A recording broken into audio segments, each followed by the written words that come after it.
तो last class में हमने क्या डिस्कस किया था कि यदि कोई राज्याध्यक्ष जेल में आता है, बंदी गृह में, देखने के लिए कि भाई कैसा क्या चल रहा है, तो इसका अर्थ ये नहीं कि वह स्वयं भी बंदी हो गया। तो उसी प्रकार जब भगवान कृष्ण यहाँ आते हैं तो वे एक उद्देश्य के साथ आते हैं, और वह उद्देश्य क्या है? पतित बद्ध जीवों का उद्धार करना। कृष्ण को हम नहीं, अपितु कृष्ण हमें प्यार करते हैं। वे प्रत्येक प्राणी को अपना पुत्र मानते हैं। अब भगवान प्रत्येक प्राणी को अपना पुत्र मानते हैं। सबसे पहले तो देखिए ये बात समझने वाली है कि भगवान प्रत्येक व्यक्ति को अपना पुत्र मानते हैं का अर्थ क्या है। हम भगवान के सभी हम पुत्र हैं। पुत्र का मतलब अंश है। हम सभी आत्मा है। तो देखिए जब शुरू में ये चीज बताई जाती है कि हम भगवान के अंश हैं या हम आत्मा है, तो आत्मा है तो भाई हम करें क्या? कई बार हमने सुना है आत्मा है तो करें क्या। तो आत्मा की क्रिया है भगवान कृष्ण की भक्ति करना। यही एकमात्र आत्मा की क्रिया है कि व्यक्ति भगवान कृष्ण की सेवा करे और भक्ति में भक्तों के संग भगवान के विषय में सुनना, भगवान का जप करना, भगवान को अर्पित भोजन पाना, ये सब है आत्मा की क्रियाएं। और जैसे जैसे व्यक्ति आत्मा की क्रियाएं करता जाता है, आत्मा का गुण और प्रकाशित होता जाता है। जैसे आप देखिए ना, जिस तरह से पहले देहात्म बुद्धि में ग्रसित थे हम सभी भक्ति में आने से पहले जो भी सबसे ज्यादा बॉडीली मतलब कंसेप्शंस होते हैं, जो देहात्म बुद्धि को पोसने वाली चीजें होती है, सिर्फ उसी में तो लगे रहते थे। आत्मा के विषय में तो कभी कुछ करते ही नहीं थे। पर अब प्लानिंग कर करके हम आत्मा के कार्य कर रहे हैं। और ऐसा नहीं है कि अपने आप को कुछ ज्यादा खींचना पड़ रहा है। कभी कभी तो ठीक है, पुश करना पड़ता है, कभी कभी आलस के कारण। पर आप देखेंगे कि अब ये धीरे धीरे सहज होता जा रहा है। That we have to chant daily. कथा सुननी है डेली, भगवान को भोजन अर्पित करके हमें पाना है। भौतिकतावादी लोगों का संग नहीं करना है। तो इस तरह से धीरे धीरे करके जैसे जैसे व्यक्ति आत्मा की क्रियाएं करता है, तो ये आत्मा के गुण ही तो प्रकाशित हो रहे हैं कि और इन क्रियाओं को करने का मतलब मन जो है अब इन क्रियाओं को करने के लिए धावित हो रहा है। और जो भक्ति हमारी बाधित करती है, कुंठित करती है, उससे हम बचना चाहते हैं। लेकिन इसी के विपरीत जितना आहार निद्रा भय मैथुन में व्यक्ति लगता है, तो ये सब क्या है? यह है शरीर की क्रियाएं, जो हम है नहीं। और जितना व्यक्ति इन शरीर की क्रियाओं में लगता है, उतना ही भावना और बढ़ती जाएगी कि मैं ये शरीर हूं। और क्या आप इस तरह से देखते नहीं है लोगों को, जो बस इन चार चीजों में लगे हैं, आत्मा की कुछ भी क्रियाएं नहीं कर रहे हैं, भगवान की सेवा कुछ भी नहीं कर रहे हैं। तो कितनी ज्यादा उनकी ये बुद्धि होती है कि मैं ये शरीर हूं, मेरा कुछ कट छट ना जाए। मतलब बहुत ज्यादा अपनी पहचान करते हैं इन सारी चीजों से। अब यहाँ पर ये जो श्लोक है ये बहुत इंटरेस्टिंग है, जिसमें देखिए भगवान क्या बताते हैं, इसको गाने का प्रयास करेंगे। सर्वयोनिषु कौन्तेय मूर्तयः सम्भवन्ति तासां ब्रह्म महद्योनिरहं बीज प्रदः पिता। सर्वयोनिषु कौन्तेय मूर्तयः सम्भवन्ति तासां ब्रह्म महद्योनिरहं बीज प्रदः पिता। सर्वयोनिषु कौन्तेय मूर्तयः सम्भवन्ति तासां ब्रह्म महद्योनिरहं बीज प्रदः पिता। ये भगवत गीता का कौन सा श्लोक है? 14.4। यस, 14.4 है। देखिए क्या है, बहुत इंटरेस्टिंग श्लोक है। सर्व योनिषु, योनि, सभी जो योनियां हैं, योनि मतलब जितनी भी जगत में, जितने भी आप विभिन्न विभिन्न आपको रूप दिख रहे हैं, कोई किस शरीर में है, कोई किस शरीर में है, ये सब है अलग अलग तरह की योनियां। तो सर्व योनिषु, सभी योनि, कौन्तेय हे कुंती पुत्र, मूर्तयः संभवन्तिया। मूर्तय का क्या अर्थ है? मूर्ति मतलब मूर्ति रूप में जो दिख रहे हैं, मतलब शरीर रूप में जो दिख रहे हैं। संभव, सब, संभवंतियः, जो संभव हुए हैं, मतलब जो प्रकट रूप में आपको मूर्ति रूप में, शरीर रूप में दिख रहे हैं। यहाँ जितने भी, तासाम ब्रह्म महद योनिर, तासा मतलब वे सब जो ब्रह्म महद, यानी कि महद ब्रह्म, ये समझना चाहिए ये टर्म क्या है। इसको कहते हैं प्रधान। और प्रधान क्या होता है, अगर आपने श्रीमद् भागवतम की क्लास में सुना हो, प्रधान का अर्थ प्रकृति के जितने भी गुण हैं, कितने गुण हैं? तीन गुण है, सतोगुण, रजोगुण और तमोगुण। वो अपनी साम्य अवस्था में रहते हैं, मतलब सब 1:1:1, सब जो है वो इक्वली रहते हैं, साम्य अवस्था में रहते हैं। और जब सृष्टि नहीं होती तो उसको प्रधान कहते हैं। तो महद ब्रह्म या ब्रह्म, महद ब्रह्म बोलिए इसको, इसका अर्थ क्या है? प्रधान। तो तासा ब्रह्म महद योनि, योनिर, योनि मतलब कि वही इन सभी योनियों का स्रोत है। कौन? प्रधान, महद ब्रह्म। तो सभी जो भी मूर्ति या शरीर कहिए, उन सभी का स्रोत कौन है? प्रधान। और अहम बीज प्रदः पिता, मैं बीज देने वाला पिता हूं। मैं मतलब कि भगवान कृष्ण। तो जैसे आप देखेंगे इस जगत में, माता बच्चे को शरीर देने वाली होती है, और पिता बीज। तो उसी तरह से यहाँ मतलब जो पिता है वे भगवान है। यहाँ मतलब हमेशा भगवान ही है पिता। और माता है प्रकृति, जिसको आप प्रधान के रूप में जानते हैं। तो ये आप बात समझ रहे हैं कि पिताजी कौन है? किरण प्रभु जी, हु इज योर फादर? भगवान। तो जैसे कभी कोई आपसे, ऐसे होता ही है, झगड़ा झुगड़ी कोई करता है, तो अगर झगड़े में कभी कोई बोलने में आ ही जाता है कि क्या कहते हैं, जैसे किसी भी घर में आप रह रहे हैं या कहीं भी किसी बिल्डिंग में आप हैं, तो वहां पर कोई झगड़े में कहे कि तुम्हारे बाप का घर है क्या, तो आपको कहना चाहिए हाँ, मेरे बाप का घर है। और आपके भी बाप का घर है, क्योंकि सभी के बाप कौन है? भगवान कृष्ण। इसी से एक बात मुझे याद आ रही है। ऑस्ट्रेलिया में एक बार श्रीला प्रभुपाद जी थे। तो वहां पर मतलब क्या किया जाता है कि इन्हीं भी साधु को बिठाकर उनसे बात की जाती है, उनको नीचा दिखाने के लिए। तो वहां पर जो व्यक्ति थे वो प्रभुपाद जी से कहे, अच्छा, तो कृष्ण आपके भगवान है? तो प्रभुपाद जी कहे, कृष्ण आपके भी भगवान है? और वो व्यक्ति शॉक हो गया ये सुनकर।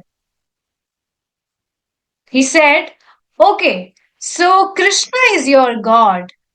सो प्रभुपाद जी ने कहा, Krishna is your God also. हाँ, वो बात अलग है कि गॉड को आप जानते नहीं हो। पिता पिता व्यक्ति कहता रहता है, उस परम पिता परमात्मा, उस परम पिता परमात्मा, पर उसका नाम नहीं जान रहे हो। ये कितना स्ट्रेंज सा है ना। इस जगत में भी किसी भी बच्चे से आप पूछते हैं कि आपके पिता कौन है, हु इज योर फादर, तो वो अपने पिता का नाम बताता है। ऐसे नहीं बोलता, किसी को भी पिता मान लो, सब एक ही है, किसी को भी पिता बोल लो। ऐसा नहीं है, उसके आधार कार्ड पर भी एक स्पेसिफिक व्यक्ति का नाम होता है। उसी तरह से परम पिता परमेश्वर भगवान कृष्ण है। ऐसा नहीं किसी को भी मान लो, सभी भगवान सभी पिता है। It's not like that. तो यहाँ ये बात भगवान स्पष्ट बता रहे हैं। बहुत इंटरेस्टिंग श्लोक है। हे कुंती पुत्र, सब प्रकार की योनियों में जितने भी शरीर उत्पन्न होते हैं, उन सब का उत्पत्ति स्थान तो यह भौतिक प्रकृति है, जो प्रधान की भी हमने चर्चा की। और मैं उनका बीज दाता पिता हूँ। भगवत गीता 14.4। ऐसा लग रहा है ना कि हम डेली भगवत गीता पढ़ रहे हैं। कोई कह ही नहीं सकता, कोई नया बच्चा भी अगर क्लास में आए तो कह ही नहीं सकता ये प्रभुपाद जी की छोटी पुस्तक हम डिस्कस कर रहे हैं। We are discussing Bhagavad Gita every single day. This is amazing. तो यस, ये बात एक बार मैं फिर से पढ़ देती हूँ। हे कुंती पुत्र, सब प्रकार की योनियों में जितने भी शरीर उत्पन्न होते हैं, उन सबका उत्पत्ति स्थान तो यह भौतिक प्रकृति है, और मैं उनका बीज दाता पिता हूँ। तो जैसे हम हम लोगों को इस जन्म में स्पष्ट रूप से बताया जाता है झूठ, कि ये तुम्हारे पिता है, और उसको बार बार बोलने से पापा पापा पापा पापा सहज विश्वास होने लगता है कि भाई यही हमारे पिता है। Is it not? देखिए, ये बात हम डिस्कस कर रहे हैं और ये वास्तव में बहुत ही गहरी बातें हैं। हमेशा हमें झूठ पर विश्वास करने के लिए ही आ, लगाया गया है। प्रयत्नशील जिसे कहते हैं, बस यही, इसी पर ही लगाया गया है कि व्यक्ति झूठ पर ही विश्वास करे, और जिस वजह से उसे कितनी कठिनाई होती है। जैसे आज शायद सुबह की बात थी, व्हेन आई वाज चांटिंग, और कल जो मैंने इंसिडेंट आपके साथ सबके साथ में शेयर किया था उस बच्ची का, तो मैं सोच रही थी कि उस माँ पर क्या बीत रही होगी। उनको मतलब उनकी फैमिली में और कोई था भी नहीं, only she was there and her daughter. Husband वगैरह भी नहीं थे और कोई दूसरे कुछ संतान भी नहीं थी। तो she was actually surviving for her daughter only. और ऐसी कुछ उनकी कमी भी नहीं है, बढ़िया धन वन की कुछ भी कमी भी नहीं है। पर आप देखिए, क्योंकि अब वो भक्ति तो करती नहीं है, भक्त तो है नहीं, गीता वगैरह कुछ सुनी नहीं, तो कितनी इस आसक्ति के कारण, झूठ के कारण, कि ये मेरी बच्ची है या मेरे वो पति है, जो भी रिलेशन हम यहाँ पर सोचते हैं, ये कितना दुख देने वाला है। तो तुरंत मतलब I was really reflecting on this कि भौतिक जगत कितना खराब है। मतलब है, भगवान की सृष्टि खराब नहीं है, बट जब व्यक्ति यहाँ है और झूठी आसक्तियां उसे कितना दुख देती है। इट्स नॉट इजी, ठीक है, हम भी भक्ति कर रहे हैं थोड़ा बहुत, पर ऐसा तो नहीं कह सकते ना कि हम हमारे घर वालों से बिल्कुल भी अटैच नहीं है, हम बिल्कुल डिटैच हैं। Is it not? तो ये कितनी मतलब खराब ही चीज है कि ऐसी आसक्तियां होने के कारण कितना दुख देती है। तो आप सोचिए, जब ये झूठ को बार बार सुनकर सब कुछ सच मानने लगता है कि यही मेरे पिता है, यही मेरी बच्ची है, या ये है वो है, जबकि जीव तो अनादि है, जिसका ना तो वो कभी जन्म लेता है और ना ही कभी मरता है। बिल्कुल ध्यान से इसको सुनिए, बहुत ही अमेजिंग टॉपिक है ये। जीव अनादि है, उसका कभी जन्म हो ही नहीं सकता है, ना वो मरता है। जन्म तो इस शरीर का होता है। तो वास्तव में जिसको भी हम हमारा माता पिता समझ रहे हैं, वो तो, उनका तो रिलेशन हमारा इस देह से है, और हम ये देह है नहीं। ये बात मुझे सबसे ज्यादा तब स्ट्राइक की थी जब मैं परम पूज्य राधा गोविंद महाराज का लेक्चर सुन रही थी, जिसमें महाराज स्पष्ट की बात मतलब बता रहे थे कि जिनको भी हम हमारा माता पिता जो भी संबंध हम किसी से भी समझ रहे हैं, उनका संबंध सिर्फ इस देह का संबंध है।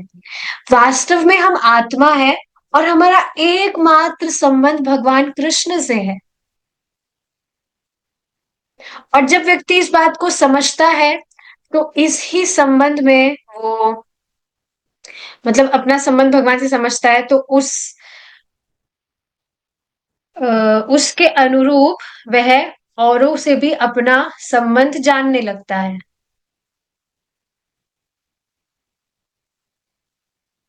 तो ये बात बहुत ही अमेजिंग है समझने वाली, कि हम सभी आत्मा है और जीव है, जीवात्मा है।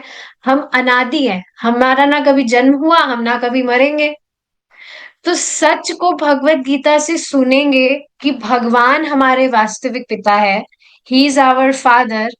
तो जो वाकई में हमारे पापा हैं, तो सहज विश्वास होगा कि नहीं? सहज का मतलब समझ रहे हैं? जैसे पता है कि वैकुंठ है कि नहीं? सब जान रहे हैं वैकुंठ धाम है। है, पर फिर भी जाने का प्रयास कहाँ करते हैं? भक्तों की बात हो रही है। अमेरिका। मतलब ये बात समझ रहे हैं? सहज विश्वास का मतलब है कि जैसे अमेरिका वास्तव में है जहां पर व्यक्ति जाने का प्रयास करता है, वैसे वैकुंठ भी है, ये विश्वास होना। और जब यह विश्वास होगा, तो फिर केवल वैकुंठ जाने के लिए तो प्रयास करेगा ना, केवल वैकुंठ धाम ही, और अमेरिका नहीं।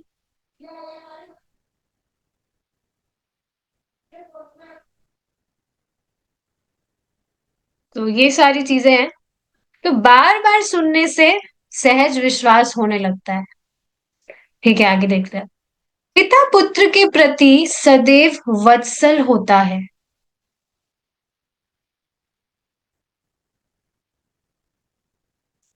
पुत्र भले ही पिता को भूल जाए, किंतु पिता अपने पुत्र को कभी नहीं भूल सकता। कृष्ण हमारे प्रेमवश हमें जन्म और मृत्यु के क्लेशों से उबारने के लिए इस भौतिक जगत में अवतरित होते। बहुत ही अमेजिंग पॉइंट है ये, जो श्रीमद् भागवतम में भी आया था। श्रीमद् भागवतम में बताया जाता है कि सिर्फ श्रीमद्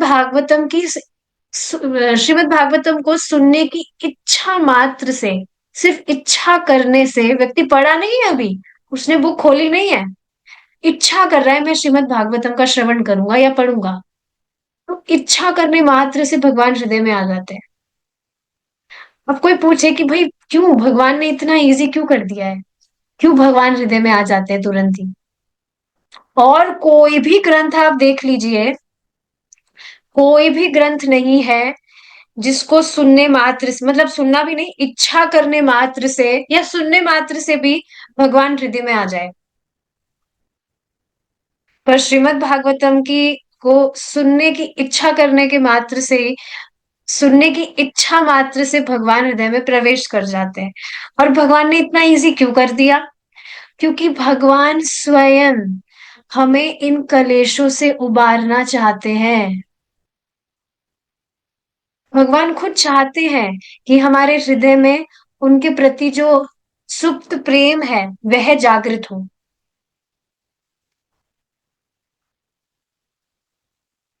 तो ये बात बहुत ही इंपॉर्टेंट है समझने वाली, सच में बहुत इंपॉर्टेंट है, कि भगवान सभी के हृदय में विद्यमान है परमात्मा रूप में, पर एक्टिवेट कब होते हैं?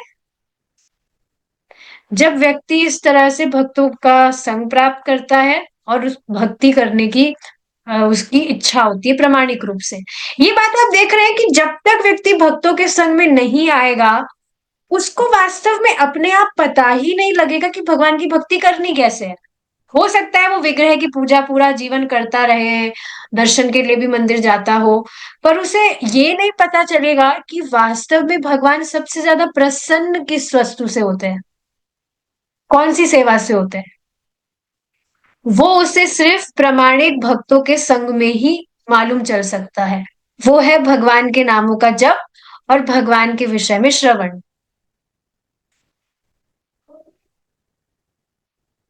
तो कृष्ण हमारे प्रेमवश, because we are his fragmental part, तो भगवान हमारे प्रेमवश हमें जन्म और मृत्यु के क्लेशों से उबारने के लिए इस भौतिक जगत में अवतरित होते हैं। वे कहते हैं, मेरे प्रिय पुत्रों, तुम इस दुख में संसार में क्यों सड़ रहे हो? मेरे पास आओ, मैं सब प्रकार से तुम्हारी रक्षा करूंगा।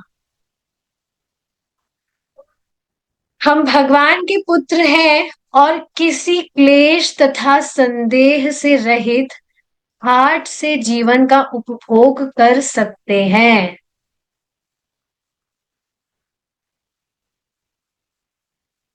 और इसके लिए व्यक्ति का सुनना बहुत जरूरी है। उसे विधि ही नहीं मालूम चलेगी तो वो उसको फॉलो कैसे करेगा? अतः हमें यह नहीं सोचना चाहिए कि कृष्ण भी प्रकृति के नियमों के वशीभूत होकर हमारी तरह यहाँ आते हैं। संस्कृत शब्द अवतार का शाब्दिक अर्थ है जो उतारता है, सॉरी उतरता है, जो स्वेच्छा से आध्यात्मिक ब्रह्मांड से इस भौतिक ब्रह्मांड में उतर आता है, वह अवतार कहलाता है। कभी श्री कृष्ण स्वयं अवतरित होते हैं और कभी वे अपना प्रतिनिधि भेजते हैं।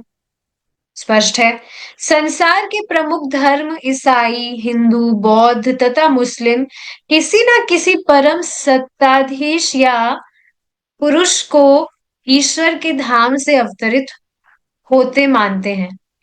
ईसाई धर्म में ईसा मसीह ने स्वयं को ईश्वर का पुत्र घोषित किया है और बद्ध जीवों के उद्धार हेतु ईश्वर के धाम से आने का दावा किया है। ये बात तो आप सब जानते ही हैं।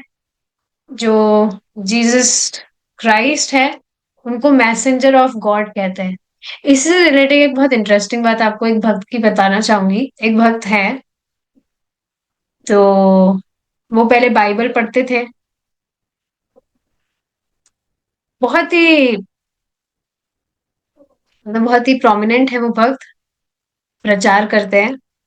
नाम रख दूं क्या उनका? जानते होंगे आप, पात्री प्रभु की बात कर रही हूँ मैं। तो वो पूरे विश्व भर में वो प्रचार करते रहते हैं और उनको पता नहीं कितनी सारी तो भाषाएं आती है। बहुत सारी तरह की भाषाएं आती है और हर भाषा में वो प्रचार करते रहते हैं। बहुत अमेजिंग है।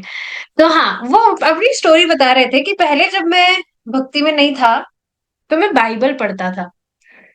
तो बाइबल जब मैं पढ़ता था तो उसमें कहते थे, जो वो जीसस क्राइस्ट है, कि क्या कहते हैं वो, कि हे भगवान, हे ईश्वर, ओ माय फादर, प्लीज आप ये नहीं जान रहे कि ये लोग अज्ञान में क्या कर रहे हैं, आप इनकी रक्षा करिएगा, इस तरह से कुछ कहते हैं। तो वे सोच रहे थे कि ये जो जीसस क्राइस्ट है, मैं तो सोच रहा था ये भगवान है, पर ये तो खुद है, ये तो खुद किसी ऊपर वाले आदमी से प्रे कर रहे हैं, बोल रहे हैं father. Who is this father? Who is this supreme father? Who is God? ये तो कह रहे that he is messenger of God. तो वो गॉड कौन है? तो बाद में कैसे जैसे करके उन्हें कभी मतलब भक्तों का संग प्राप्त हुआ। आगे जाकर कई टेम्पल किसी सेंटर पर ही गए थे, तो वहां पर भक्त पुस्तक वितरण कर रहे थे, गीता गीता दे रहे थे। तो उनकी जिज्ञासा हुई कि ये गीता क्या है, भगवत गीता क्या है। तो भक्तों ने बताया कि ये भगवत गीता है और इस तरह से ये वीआईपी लोगों के लिए है ये। क्या तुम वीआईपी हो? मतलब इस तरह से भक्त ने ऐसी मजाक के लिए पूछा होगा कि क्या आप वीआईपी हैं? तो वो जो व्यक्ति थे, मतलब वो जो प्रभु जी हैं भक्त, वो कहने लगे, हाँ, आई एम वीआईपी, मैं वीआईपी हूँ। तो बाद में फिर उन्होंने गीता पढ़ी, तो वहां से उन्हें 14.4 से पता लगा that Krishna is supreme personality. भगवान वे पिता है जो इस तरह से मतलब भगवान पिता है जो इस तरह से सभी जो योनियां हैं उनके पिता भगवान कृष्ण है, सभी जीवात्माओं के पिता कृष्ण है। तो फिर बाद में वो कहने लगे, ये सब पढ़ने के बाद मुझे समझ, भगवत गीता पढ़ने के बाद मुझे समझ आया that yes I am VIP, very insignificant person. VIP का मतलब लोग समझते हैं वेरी इंपॉर्टेंट पर्सन, लेकिन बाद में भक्त का रियलाइजेशन था, वो इस तरह से बताने लगे। बाद में मुझे समझ आया गीता पढ़ने के बाद में, that yes, I am very insignificant person. और आप देख रहे हैं इस तरह से भगवान यहाँ जिस तरह से बता रहे हैं स्पष्ट, that he is the father of all the species, of all the living entities. ऐसे कोई भी व्यक्ति नहीं बता रहे हैं। तो बाद में उनको समझ आया कि हाँ भगवान कृष्ण है, he is God, and then he surrendered his life to Krishna. Bhagavad Gita के अनुयायी होने के कारण हम इस दावे को सत्य मानते हैं। भगवत गीता से सच पता लग रहा है that Krishna is our father, और भगवान इस तरह से अपने प्रतिनिधियों को भी भेजते हैं। अतः मूल रूप से इसमें कोई मतभेद नहीं है।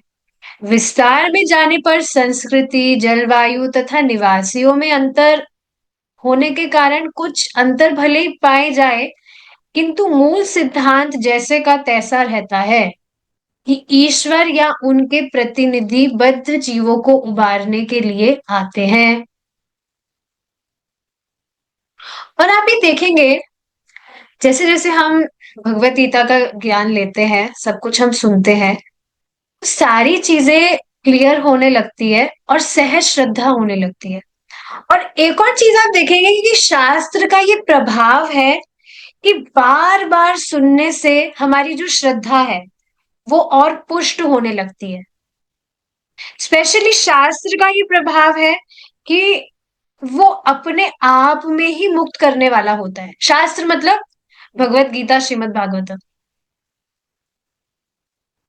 दूसरे अन्य जो शब्द है जो भी हम सुनते हैं, उससे हमारी बुद्धि स्थिर नहीं होती है, हमेशा कुछ ना कुछ कंफ्यूजिंग होता है। लेकिन इन शब्दों को सुन रहे हैं तो इसमें भगवान का तेज निहित है, भगवान के द्वारा ही रखा गया है। तभी तो कहते हैं कि ये भगवान से अभिन्न है। और इस वजह से भगवान कहते हैं कि भगवत गीता का कोई भी व्यक्ति एक श्लोक, आधा श्लोक या एक चौथाई श्लोक भी पढ़ता है तो उस व्यक्ति का उद्धार हो जाता है। और भगवत गीता के जो भी अध्याय है, अध्याय स्टार्ट होने से पहले उसके जो महात्म्य है वो आप पढ़ेंगे तो आपको पता लगेगा कि कैसे, मतलब बिल्कुल अविश्वसनीय तरह से कैसे उद्धार हो जाता है लोगों का भगवत गीता के पाठ से। अभी जो 17 चैप्टर चल रहा है उसका कल प्रभु जी ने पढ़ा था, तो इसमें क्या बताया गया था कि जो व्यक्ति, कौन से राजा थे वो, मालवी राजा, मालवी के राजा थे, तो वो भगवत गीता का पाठ करते थे, 17वें अध्याय का। तो उन्होंने क्या किया, अध्याय का पारायण करके जो पानी है वो हाथी पर छिड़क दिया, और हाथी तुरंत मतलब वो मुक्त हो गया तुरंत। भगवान के धाम से विमान आ गया, और वो मतलब जो भगवान के पार्षद का जैसे रूप होता है, तुरंत उसका जो अ, रूप है, मतलब दिव्य देह उसको प्राप्त हो गया तुरंत, चिन्मय देह उसने प्राप्त कर लिया, तुरंत वो मुक्त हो गया। तो आप सोचिए इतना ज्यादा पोटेंट है ये। अब जो भक्त नियमित रूप से योजना बना बना कर रहे हैं, आप देखिए ना, हमने कितना श्लोक पढ़ लिया, पूरा एक श्लोक तो पढ़ ही लिया अभी, और डेली ही इस तरह से पढ़ रहे हैं। जो भक्त गीता की क्लास में भी आते हैं तो नियमित रूप से इस तरह से पढ़ ही रहे हैं हम। तो जो योजना बना बना कर पढ़ रहे हैं उनका तो कहना ही क्या। और बाकी सब क्यों नहीं पढ़ पाते, क्योंकि उनके अंदर एक भूत बैठा है। कौन सा भूत बैठा है, जैसे अभी भी क्लास जैसे डेली होती है, तो काफी भक्त होते हैं जो कभी कभी पार हो जाते हैं, पता नहीं कहाँ जाते हैं, मुझे भी नहीं पता है। डेली मैं पूछ भी नहीं सकती। पर लास्ट के समय कौन सा भूत बैठा है हमारे अंदर? लास्ट के समय बाकी और बहुत महत्वपूर्ण काम याद आ जाते हैं। नहीं तो और तो क्या रीजन हो सकता है क्लास में नहीं आने का?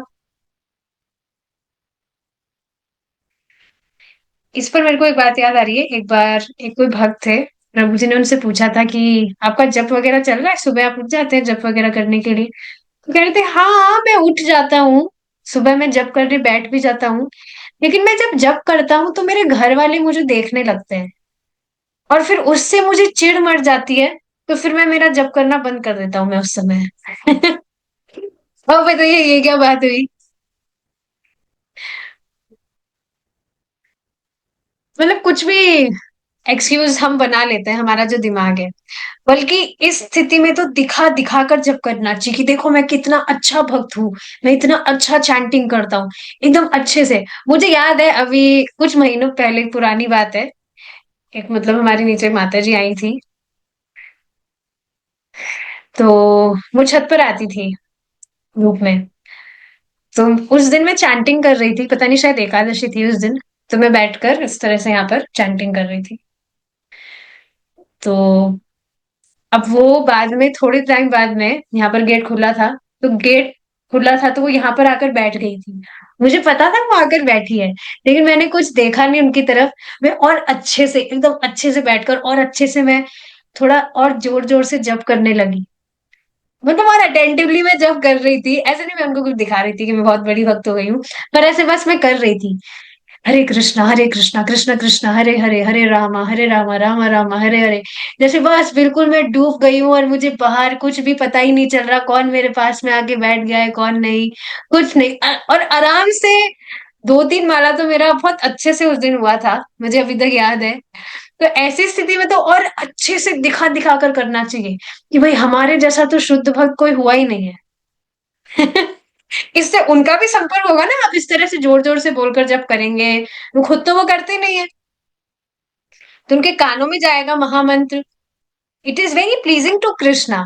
मैंने कल ही ये कोट पढ़ा था, शायद किसी भक्त ने ग्रुप में भेजा था, कि जब हम जोर जोर से बोलकर जब करते हैं तो जो पास में कीड़े मकोड़े होते हैं उनका भी उससे उद्धार होता है। तो क्यों नहीं करना चाहिए? लेकिन ये सब अंदर जो हमारा भूत है ना, भूतनी जो बैठी है, माया बैठी हुई है, जो हमें भगवान की सेवा के समय क्या क्या एक्सक्यूजेस से लुभाती रहती है, बस वही परेशानी है। हमें अच्छे से पता है कि भगवान का नाम, भगवान के विषय में हम जब सुन रहे हैं जिस समय, तो वो हमें उस समय हरा नहीं सकती है माया। लेकिन इसीलिए ही इसी तरह का आश्रय लेने से हमें रोकती है। लेकिन आप देखेंगे जब भक्तों के संग में, भक्तों का आश्रय लेते हैं हम, तो बड़ी आसानी हो जाती है। जैसे कल ही मैं इस पर रिफ्लेक्ट कर रही थी, बहुत ही ज्यादा खुशी मुझे हो रही थी। मैं हमेशा से चाह रही थी कि मैं नियमित रूप से लीलामृत पढ़ सकूं। मुझे 1 साल पहले वो मतलब किन्हीं भक्त ने दी थी, 1 साल से ज्यादा हो गया।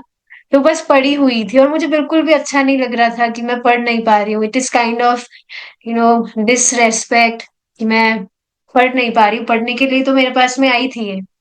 पर अब आप देख रहे हैं, अब भक्तों के संग में एकदम सहज हो गया कि भाई कम से कम आधा घंटा बैठकर तो डेली पढ़ना ही है।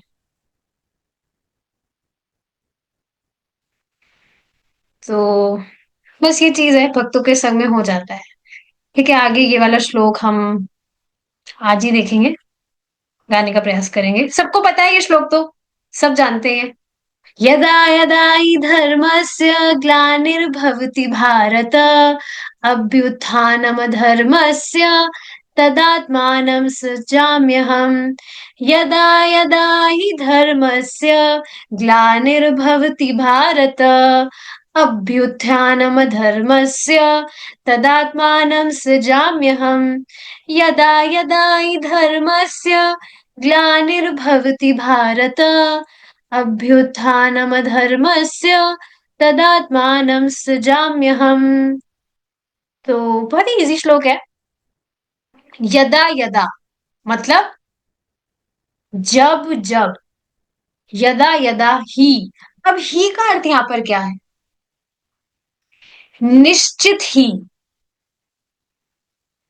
एक बार आगे बढ़ने से पहले मुझे एक बात यहाँ पर बोलनी है, एक भक्त मुझे दिख रहे हैं, तो मुझे बोलनी है ये बात। अभी जो हमारा भूत वाले पे अभी डिस्कशन चल रहा था, तो एक भक्त है मतलब उनके घर में मैं खुद सोच रही थी इतने कितने गेस्ट आते हैं, तो गेस्ट के चक्कर में उनकी श्रीमद् भागवतम क्लास गोल।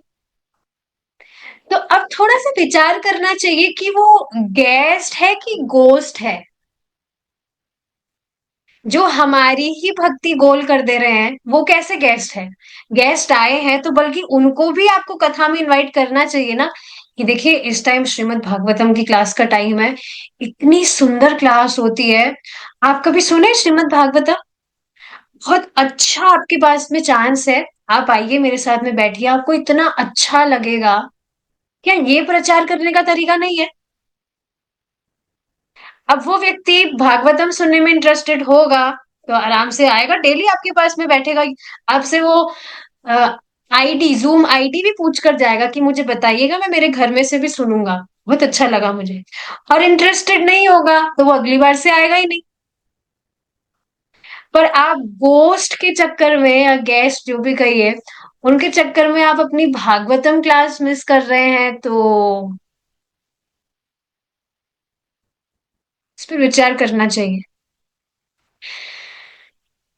देखिए ये बात हमेशा ध्यान रखिए, जो भी व्यक्ति हमारी भक्ति में बाधा दे रहा है वो वास्तव में हमारा सबसे बड़ा दुश्मन है। ये मेरी बात नहीं है, प्रभु जी ने एक बार ये बात कही थी, मैं वो रिपीट कर रही हूँ।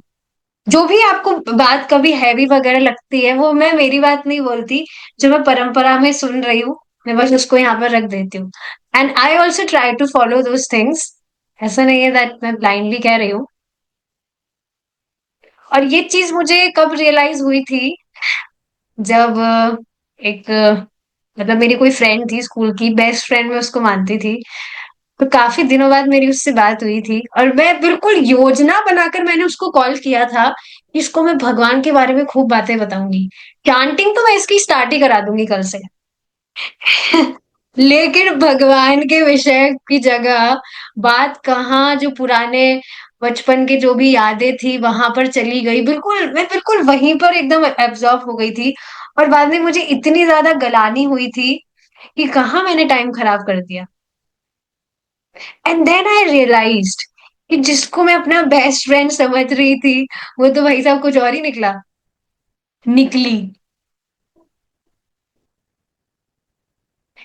So always remember this thing that we should not compromise with our bhajan. Specially दो चीज पकड़ लीजिए, तीन: भगवान का नाम जप, 16 माला जप, श्रीमद् भागवतम तो विशेषकर हमने क्यों शुरू से स्टार्ट की है, इस पर विचार करना चाहिए। आप सभी भक्तों के लिए ही तो की है, जो सब भक्त आना चाहते हैं, साथ में सुनना चाहते थे शुरू से, उनके लिए तो ये स्टार्ट की है ताकि साथ में सुने। और अभी साथ में आप अच्छे से बैठकर सुन लेंगे तो वास्तव में अभी ही सुन लेंगे। फ्यूचर में हम बस प्लानिंग करते ही रह जाते हैं और टाइम बहुत तेजी से निकले जा रहा है। So this is my request, आप गेस्ट को भी इनवाइट करना चाहते हैं करिए, मैं ऐसा नहीं कह रही आप गेट बंद करके बैठ जाइए, पर अपना जो टाइम है स्पेसिफिक क्लास का उसको आप एक्सक्लूसिव रखिए। वहां पर कुछ घपेला नहीं करना चाहिए। तो ये पॉइंट था जो मैं रखना चाहती थी, अच्छा हुआ अभी रख दिया, बहुत इंपॉर्टेंट थी ये चीज बताने के लिए। And we should not never compromise with our bhajan. Specially हाँ, क्या तीन चीज थी? 16 माला का जप, श्रीमद् भागवतम की क्लास, एंड भगवान को अर्पित भोजन ही ग्रहण करना। ज्यादा तो नहीं है, and you will go back to Godhead. तो ये बहुत अच्छी अपॉर्चुनिटी है, आपके घर में गेस्ट आते हैं उनको भी भगवान की धाम लेकर जाइए। This is very pleasing to Krishna, उनको भी आप कथा में इनवाइट करिए। ओके। ठीक है, वापस हमारे श्लोक पर आते हैं। क्या बात चल रही थी? यदा यदा ही धर्मस्य, जब जब धर्म की, ही ही का अर्थ क्या है? निश्चित ही। देखिए, समझ लेना चाहिए, जब यहाँ पर ही कहा गया है, तो जब जब धर्म की गलानी होती है, भगवान तब आते ही है। अब भगवान अपने स्वरूप में आएंगे या अवतार के रूप में आएंगे, वो भगवान पर है। भगवान अपनी इच्छा के अनुसार आते हैं, हमारे अकॉर्डिंग नहीं। तो भगवान को निश्चित ही पता है कि धर्म की गलानी कब होती है, और तब भगवान आते ही हैं। ही, यदा यदा ही धर्मस्य ग्लानिर्भवति भारत। हे भारत, मतलब भरतवंशी, जब भी धर्म की गलानी होती है, मैं आता हूं। अभ्युत्थान, अभ्युत्थानम अधर्मस्य, और अधर्म का अभ्युत्थान होता है। मतलब जब बहुत अधर्म बढ़ता है, तब तदात्मानम सृजाम्य हम, तब मैं अपने शरीर की सृष्टि करता हूं। Is it not? प्रिय शर्मा माता जी, यही तो बात है। जब भी गलानी होती है धर्म की, तो भगवान अपने शरीर की सृष्टि करते हैं। कुछ गलत बोला क्या मैंने? लिख तो रहे हैं यहाँ, सृजाम्य हम। सृजाम्य मतलब सृष्टि करना। तो इसमें गलत क्या है?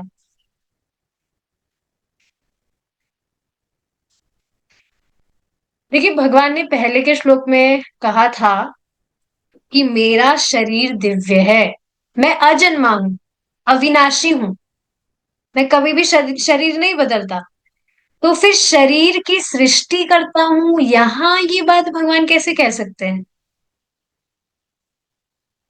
इसलिए आप देख रहे हैं, सिर्फ संस्कृत आना पर्याप्त नहीं है कि व्यक्ति गीता को सही सही समझेगा ही। उसको परंपरा में सुनना बहुत जरूरी है। सिर्फ संस्कृत आ जाने मात्र से कोई व्यक्ति गीता नहीं समझ सकता अच्छे तरह से। मतलब ऐसा नहीं कहा जा रहा कि वो नहीं समझ सकता, पर वो नहीं ही समझ सकता है वास्तव में, अगर वो परंपरा में नहीं सुनेगा तो। तो भगवान अवतार लेते हैं।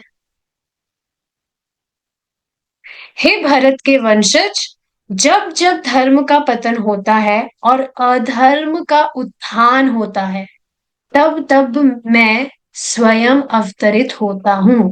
तो भगवान अवतरित होते हैं। जितनी भी, और ये भी बात समझने वाली है, जितनी भी जैसी भी आवश्यकता होती है, उसके अनुसार या तो भगवान स्वयं अवतरित होते हैं, या भगवान अपने प्रतिनिधि को भेजते हैं, जैसे कि प्रभुपाद जी आए। तो ये सारी बातें हैं जो समझने वाली है।